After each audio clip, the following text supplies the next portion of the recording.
I'm doing a podcast. Yeah, gotta get content. Content is king. I'm really busy tonight. About to go viral. You're listening to the AV-IT Amplifier. Each week, we'll feature voices and ideas that need to be amplified in the higher education and pro-AV IT communities. This show is brought to you by higheredav.com. And now here's your host, Ryan Gray. Well, hello, everybody, and thank you for tuning in again to the AV-IT Amplifier podcast. As always, my name is Ryan Gray, and I am your host. And we have a very special episode for you today in partnership with RTM Business Group and their Inside Innovation podcast. We're on site at the RTM Fall Higher Education CIO Congress in Austin, Texas, and looking forward to bringing you an episode with voices and ideas coming out of this event for people who are doing their best to navigate today's challenges and leverage technology for the benefit of students in higher education. So please enjoy this collection of voices from the RTM CIO Higher Education Congress 2025. Well, hello, everybody. I am here with one of my good friends and now your good friends, Mica Spanos. Did I say it right or not? Yeah, Mica. Mica, not Mica. Nope, Mica. And what happens to people when they call you Mica? I let them think that's my name. Perfect. So now how do I know that you're not letting me think that your name is Mica? I would never lie to you. Thank you so much for that. No. Okay, so obviously there's chaos going on behind us to some extent. Can you just let everybody know, where are we, what's going on, and how much of this can be blamed on you? So we are in Austin for RTM's Fall Higher Education Congress. Right now we are at our reception dinner, our reception before dinner. There you we go. haven't eaten yet. And my job here is the content production for the entire event. And what does that mean, content production for the whole event? I get the speakers together, the topics, and kind of put on the program for the leaders like yourself. Sweet. Yeah. So that's actually a really interesting and tough job because there's lots of things that people like me can attend. And RTM is something that I've chosen to come back to over and over because of the content and the connections. So how do you go about trying to put together programming that is, relevant and key for people dealing with technology issues in higher ed? I think the biggest part is just listening to you guys. When I'm able to connect with you, get on calls, you guys know more than I do what's going on every day. So kind of listening to what you're working on, the problems you're facing, and then kind of putting together a program based on that. Okay. And so from an outsider perspective then, would you say that the current world of technology in higher ed is calm or rocky right now? I don't think it's ever been calm, has it? That is actually true, right? Like, we all yearn for a better day. Yeah. You can ignore Joe. Anyone watching knows that guy. Okay. But so given that, if you're like, look, I've been doing this for a while. I've seen a lot of higher ed events, and at every one we're saying, it's crazy right now. It's crazy right now. And you're like, yeah, it's always crazy. How do you try and take that and put it into a program that is of value for people dealing with a situation that seems constantly crazy? I mean, I think at the end of the day, all you guys want to do is sit in a room and talk to each other. I think that's where you kind of find a sense of calmness. Yeah. Because, you can sit in your office all day long, but very few times you're in a room with everyone and you're really able to hear each other's thoughts. You're not just getting presented to, but you're hearing from everyone here. That is such a good, so the answer is, right, it's not up to you to figure out what the important things to say are. It's to put people together and let them work things out together instead of ruminate on their own. Yeah. Okay. The people really make RTM. Yeah, I love it. Okay, so for folks out there who have never been to an RTM, first, why should they come above and beyond what you've already said, and how would they find out more about you and what RTM is doing? So you can find out more from our websites, RTM Higher Ed, and then also we're on LinkedIn. And I think, word of mouth, you talking to your colleagues and your friends that haven't been before, and getting new people, I think, is what's going to continue building the community and help grow the conversations that we're already having here. And I guess you'll just have to attend to find out why it's worth your time. So if any of this is intriguing, and we will put everyone's contact information in the show notes, but I would say these kinds of events have become kind of cannot miss for me in a way that I did not expect the first time I ended up at one. So thank you for all that you put on, and thank you for all you do. Thank you for being here. Appreciate it. Yes, so my name is Cole McFarren. I am the Associate Director of Academic Technology and Innovation at the University of Arizona Global Campus. And real quick, for folks who don't know, University of Arizona Global Campus, what does that mean compared to the facilities in Tucson and Phoenix and stuff that University of Arizona has? Yes, so we are, as University of Arizona Global Campus, we are a part of the University of Arizona and Wildcats ecosystem. Bear down. We are 100%, absolutely. There we go. But we are 100% online and mostly asynchronous. Yeah. We offer undergraduate, graduate, and doctoral degrees, about 20,000 students, so yeah. What would you expect from kind of a smaller event like this versus a giant conference?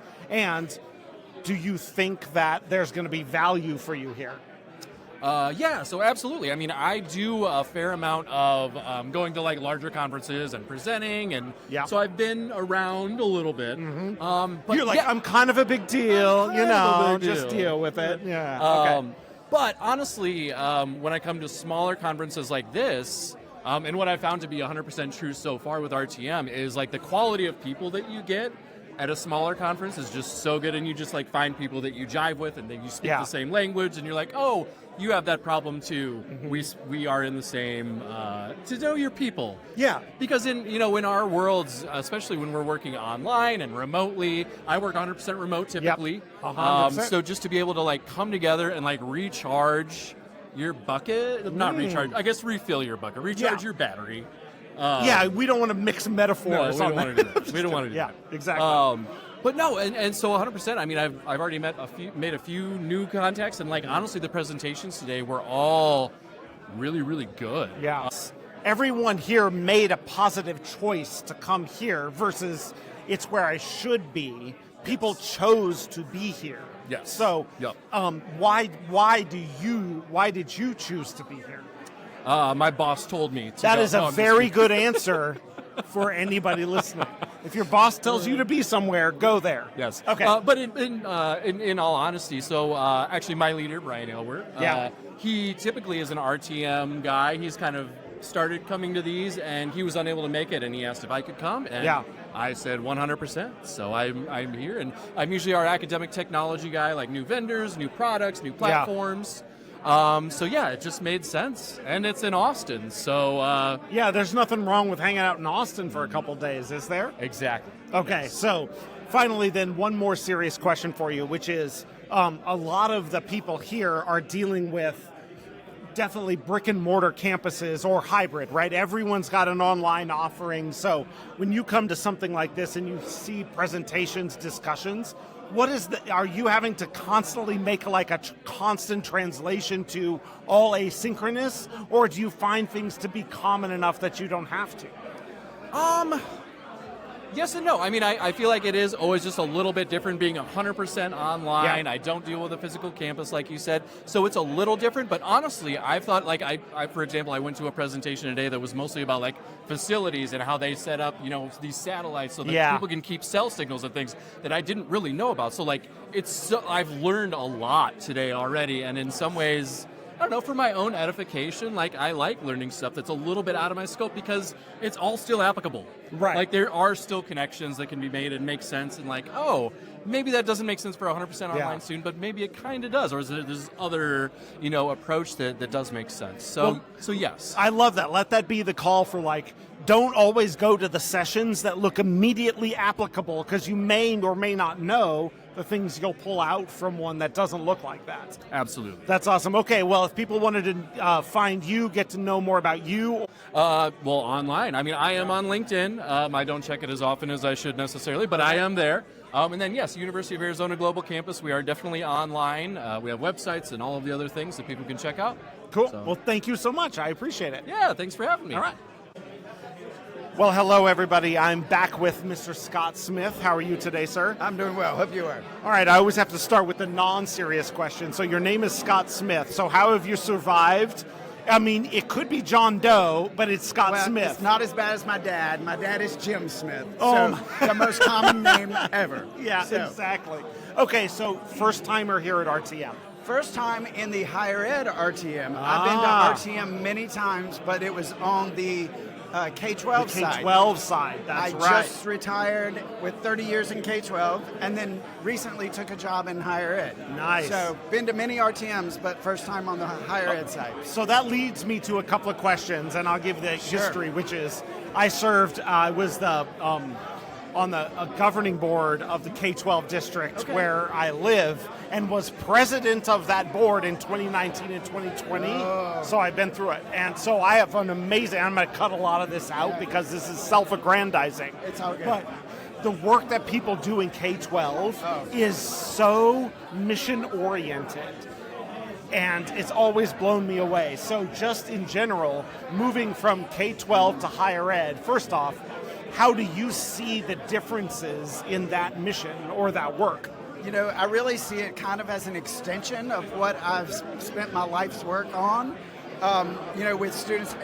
But also, every child, every student is not going to college. Right. Okay? College, 100%. career ready, whatever. But for those that do choose to go on to college or university or higher ed in some sense, it's the next natural step. Yeah. And there's so many similarities. There's a lot of differences. I've learned some of those today. Yeah.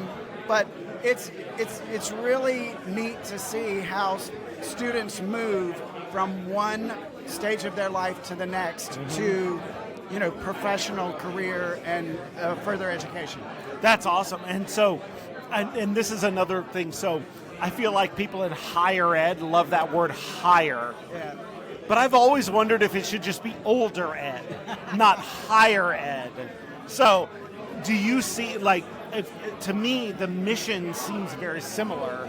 The age difference is there. So moving into this role, how do you see how you have to change your thinking about who a student is? Is it different, or is it just kind of the same? It's actually really different because now, you know, in the K-12 space, they're juvenile, for lack Right. of a better term. There's lots of different rules and regulations around that. So now that they're in higher ed, they're adults, and there's rules and regulations around that. Yeah. Previously dealing so much with parents, that's really not an issue now. on this exactly. side, other than those that think it's an issue, but you Yeah. can't because of the rules.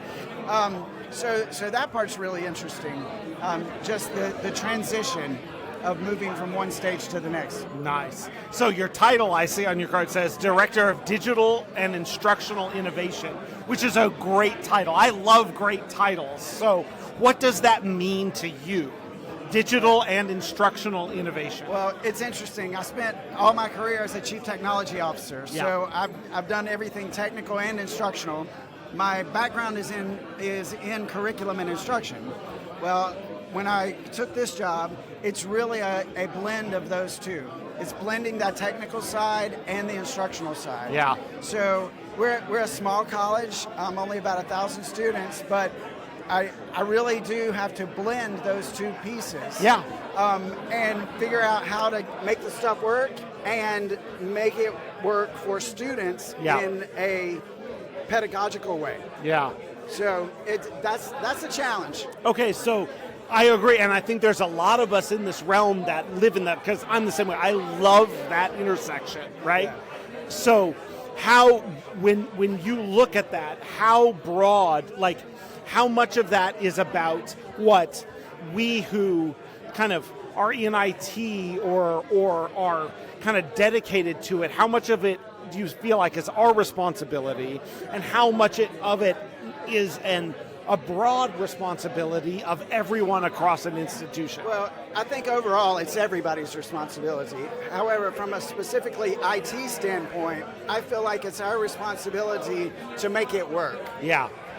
And I've always said this with my various teams that I've worked on. When technology is great, it's great. Yeah. And when it doesn't work, everybody's going to fuss at you. Yes. You're never going to hear the attaboys and the good job, but when it doesn't work, you're going to hear it. Yeah. So it's our job to, do what we can for our consumers. Yeah. Teachers, staff, faculty, students. And it's our job to kind of be the Wizard of Oz and the guy behind the curtain, right, and make it all work. Yeah. Because my experience has been, whether you're a K-12 teacher or a higher ed professor, whatever, if you ask them to do something with some new product, some new innovation, whatever, and they try it and it doesn't work, they immediately shut down. Yeah. And they're like, nope, I'm done, not going to work.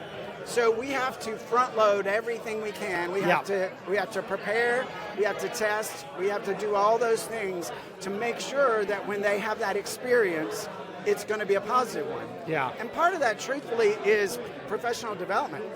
You got to train these people. Yeah. And okay, we're tech people, we're talking about this, but we've got to be able to train those faculty and staff to be able to use what it is we're expecting or asking them to do. I love that answer, because that remembrance of they're on the front line, and if we want to give them something, it's got to be ready for prime time, right? And they don't want to get caught in the middle of something weird or awkward. No. So one of the, there's always two sides of the house: the tech side and the instructional side.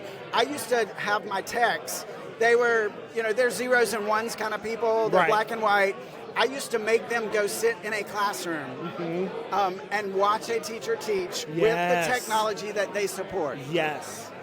And then it's like this light bulb goes off, and they don't understand being in a classroom or in an instructional setting when you've got, all those sets of eyeballs staring at you, and you're clicking things and it doesn't work.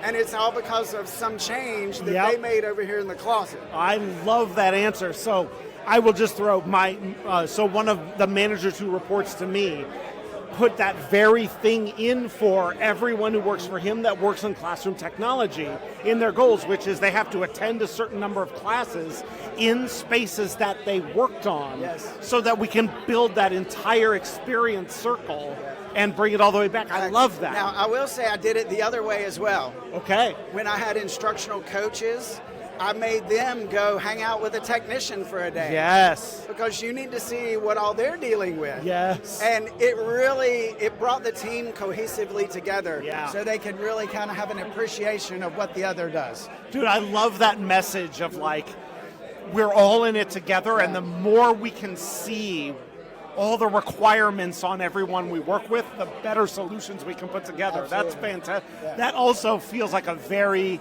K-12 feeling solution, right? Yeah. Very collaborative, very put together, and that's awesome. I appreciate you sharing that. Yeah, absolutely. All right, so if people wanted to find you, learn more about your college, find you online, connect, how would they do that? Sure. I'm on LinkedIn and cabarruscollege.edu. All right. Is where I am. We're already off the rails and we just got started. Okay, It's true. so we are here for a special segment, which is Dropping the Tea Dropping with the Dr. tea. Angela Camaille. Are you dropping the tea? What's going on? I'm dropping the tea. Okay. In all seriousness, Yes. Apologies for, making fun of your name. Actually, It's okay. I've been called worse. Who are you? What do you do? My name is Angela Camaille, and I work at Delgado Community College for the last 23 years, so that's way into adulthood for some of you that can't count. I am the Director of Instructional Technology Support and Professional Development. Yeah. There's no way they could make that name longer. Yeah. And basically, I am in charge of everything but the network. I love that. Okay, and ironically, a very similar profile to what I work on. Absolutely. But I will and give community colleges. At community colleges. That's what I'm saying. We're kindred spirits in a We certain are. way. I love that your title has 2 commas in it. Yes. Which is a chat that says a lot. Okay, Yeah. but here's what I love about it, because I think everybody kind of knows, okay, instructional support, but it has professional development in it. Yes. As a specific thing that needs a director. Absolutely. Where does that come from? How and why did it get that kind of importance? So this position was a brand new position, and at the time, I was an assistant to a vice chancellor. Yep. We were talking about what I thought needed to be in a new position that had to do with online learning. They were taking it from being a dean of online learning, so out of academics, and making it a director position. That was in charge of media, online. And I said, well, you can't, there's no way that I can give people media or tell people or show them or expect them to do a good job unless I can train them to. So is that something you can put in the position? Because you can't give people something without telling them how to use it. Yes. Right? And so that training became a big part of that. Yeah. In community colleges, as you know, you don't have to have an education degree to teach. Right. But the P word, the pedagogy, often is important. Yes. Right? So if you're an accountant and you just came from like some big time bank, you probably don't know how to teach accounting. Yes. You know what you're doing. You're very good at accounting. Very good. You may not be good at making other people accountants. Exactly. Yes. And people are talking way over people's heads. And, you know, we're a community college, so we are the education for everyone. Yes. Not just those people who can get into a four-year institution and got a 26 on their ACT, right? So we thought pedagogy was very important. The difference between online and face-to-face pedagogy was extremely important that people were not getting.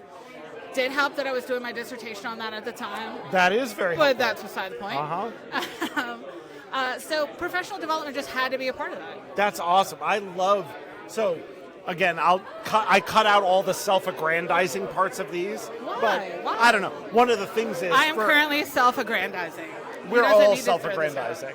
But in my area, annual goals, one for everyone must be their professional development plan, which they will be held accountable to. Doesn't mean they can't change it, but I want to provide the priority in the cover that it is a needed thing for them to be successful in their job. Right. So, do you find that at your institution, or what work have you done to make sure that in areas of kind of teaching and learning technology and all that, all of us are working and trying to teach other people stuff, that we take time and make a priority that our staff and faculty are also doing that for themselves? So I've had a really good experience of being a full-time faculty member for a long time. Serving on faculty senate, department chair, department head, right, assistant to the vice chancellor. So I've been able to sit into a lot of seats. And so a lot of people know me, and so I come with a trust already, which is good. And so people bring me ideas. Sometimes we take them, sometimes we don't. Sometimes I bring ideas and people come to the table, yes, no, whatever. But it's just that open communication of, my office door is always open. Yeah. And I guarantee you people walk through that door a lot. Like I have an ice machine now because of so many people walking in the door. But you have to be a community. Yeah. You have to be a family. We're from the South. Everybody hugs, everybody kisses, everybody is like sharing some recipes. Yep. Right? And so it makes us a community. Yeah.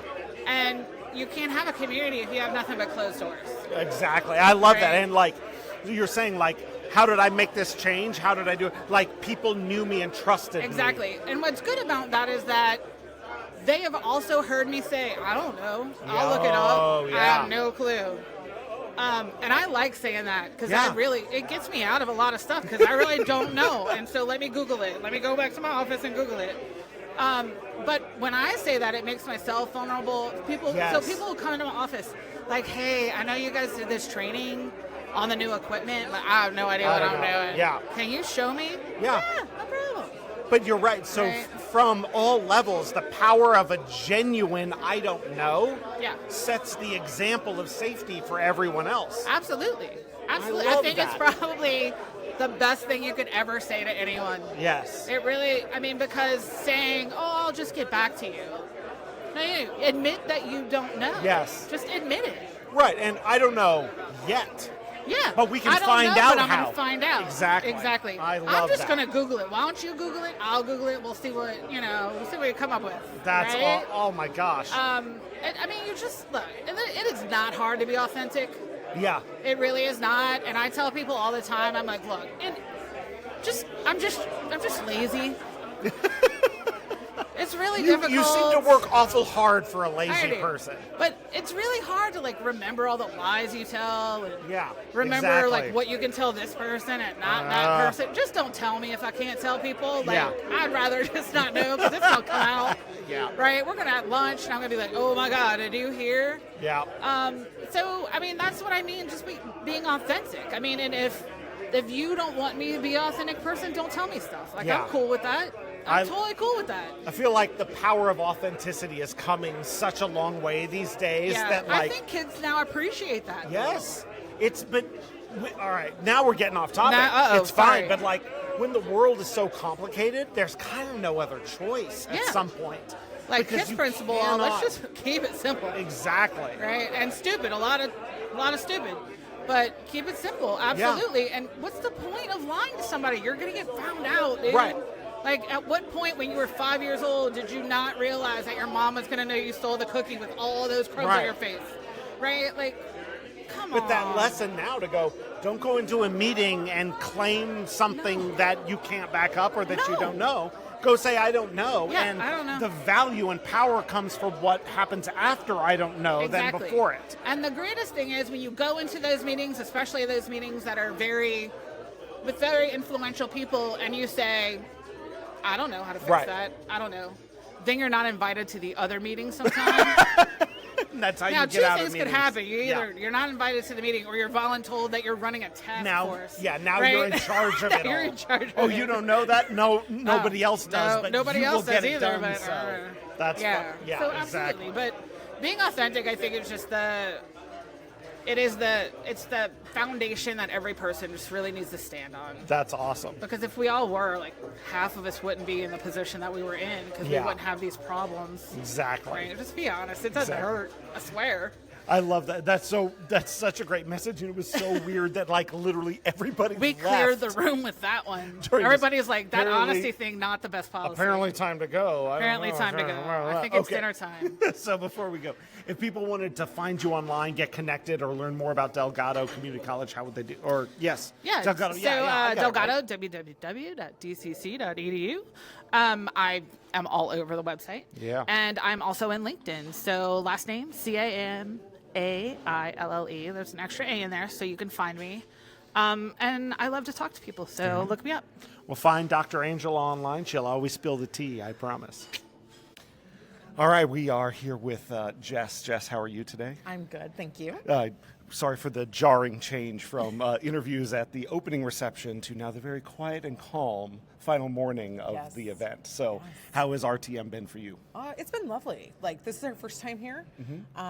Coming from, you always, when you come from a vendor perspective, you never quite know what to expect in terms of what the audience is going to be like, interactions, and it's actually been really great. The ability to talk to people, get to know what is actually going on their campuses. We know overall the kind of challenges that people are facing, but to hear it and be able to build those relationships has been really priceless. It's been honestly. really cool. Yes. Yeah. So, and that's actually interesting. So, what obviously the way things are set up at an RTM are different than your standard conference exhibit floor and all that. So, like, run down a little, like what's different about an RTM in terms of how it works first for anybody who hasn't been and doesn't know, and then what you mentioned. Being able to learn and hear more from people. How has it really worked out for you being your first time? Yeah, absolutely. So we were a little bit nervous. We didn't quite know what to expect coming into it, right? So you have this series of business meetings, and you're looking at the attendee list, and yes, we're used to the big conferences where it's kind of to see and be seen, right? But it's less about actually being able to connect with people and build relationships. So for us, we've had a series of about a dozen or so really quality meetings. So sit down, they're called business meetings, right? But it gives you the ability to say, and we also don't consider ourselves necessarily to be a vendor. So we're a partner in this space. And so the first question we usually ask, as you know, we talked to you, was, hey, what's going on in your campus, right? Where are the challenges? Where are the opportunities with AI, right? How can we partner? At Boodleox, we're a community of educators. Our product roadmap is actually driven by our partners inside of higher education, both students, faculty, staff, and administrators. So just the very kind of format and layout of this conference gives you the opportunity to actually have those one-on-one conversations. But it's so much more than just the meetings you have scheduled as well. Right. So meals are very kind of intimate, right? And the idea of just the interactions and the way in which the program is laid out. Everyone that's here on the education side wants to interact. They want to talk to each other. They want to talk to the vendors in that space. And so it's very, very different than any conference we've ever been to. Nice. Yeah, it's selective, right? Yes, Nobody absolutely. has to be here. That's right. So people have chosen to be Yes. here, and you really come ready to hear from your peers, ready to find solutions that you didn't know exist. Yeah. I mean, even the first night at dinner, we were sitting with some of the delegates, and we asked them, like, so how did you come to start coming to RTM? What did that process look like? And very much so. It is a very welcoming environment as a vendor because they are here looking for solutions. They do want to meet with you and talk to you. And it's not just this kind of formality. It really is, hey, here's where we are. Here's what it looks like on our campus. Here's our initiatives. And then finding ways that we can partner together. That's awesome. So my story a little, and it wasn't that long ago, but someone in our department, it was a CIO, sent me things like, hey, I heard from because we're out in the AI space like everybody. There's a lot of chaos. And it was like, he heard from one of his colleagues, and it was like, we need to take a look at something called Boodleox. And it's so funny these days. Like, we've just normalized the idea that like companies and tech and all that could be named anything silly. I know, and right? which I love. You know what I'm saying? Because so I think you end up in these meetings where people are saying like really silly words in a very serious way, which makes me laugh. But I was like, the cool thing was like, hey, good news on that. In like less than a week, I'm going and I can not just go on their website and yada, yada, yada. Like I can go sit down for a half an hour at minimum and really dive deep on this and then have the opportunity to move forward. So that's what I love about it, is it's not walking through an exhibit hall and picking up a flyer and that sort of thing. Like you really get the chance to know. So what is it that, so for everybody then, Boodlebox and this sort of thing. So a couple of things, which is obviously trying to create a solution in the generative AI space, build on it, but also you are, like you said, education focused. We are. And there's a difference between folks who are making corporate products and marketing them in higher education versus people making things for higher education. So talk a little bit about what you do and how that the priorities of Boodlebox going forward. Yeah, absolutely. Thanks. So I'm the Senior Vice President of Boodlebox. I actually came from higher education. So I'm a former assistant dean and teacher, and I love to tell people a good opening conversation starter for me is that my background's in philosophy and ethics. And then in this AI space, people are like, whoa, okay, what do you think? So I joined Boodlebox earlier this year, and really, Boodlebox, think of it as the idea, we 100% are geared toward education. We are built for higher education. Our roadmap and development is driven by the needs of higher education. That's something that we are very passionate about. We do have workforce users, right? Because you can use Boodlebox, but they don't drive our roadmap and development. So Boodlebox is AI infrastructure. I like to talk to schools about, you have governance and oversight of an SIS or an LMS, right? What is going on with your AI initiatives? What does that look like? I mean, I've talked to college presidents that are like, it's kind of the wild, wild west over here, right? So it is this idea of having a private, safe, secure, right, but also collaborative place for AI. So we are an AI aggregator. We have all the major LLMs, but it goes much, much further than that. So equitable access in terms of multi-model intelligence, right, and being able to interact. We say we're teaching a technology and not a tool. So helping everyone at an institution, because we're all learning AI together, right? I mean, it just came out a couple years ago. It's not like it's something that's existed for 50 years and we're trying to catch up, right? But really learning with and about AI. So AI literacy is something we're very, very passionate about, and the idea of building that literacy into fluency and keeping the human at the center of that relationship. So we've got things kind of custom built out, different features and functionality around teaching, but also on the staff side, right? So when we think about an institution as a whole and what AI infrastructure looks like for them, it is a little bit different based on your role. So with Boodlebox, there is an emphasis on kind of all parts of the institution. Nice. I love this. So real quick before we're done, coach mode. Just real quick, what is coach mode? How does it work? Why is it gaining traction for colleges, universities, and K-12s? Absolutely. So coach mode is literally one of my favorite parts of Boodlebox.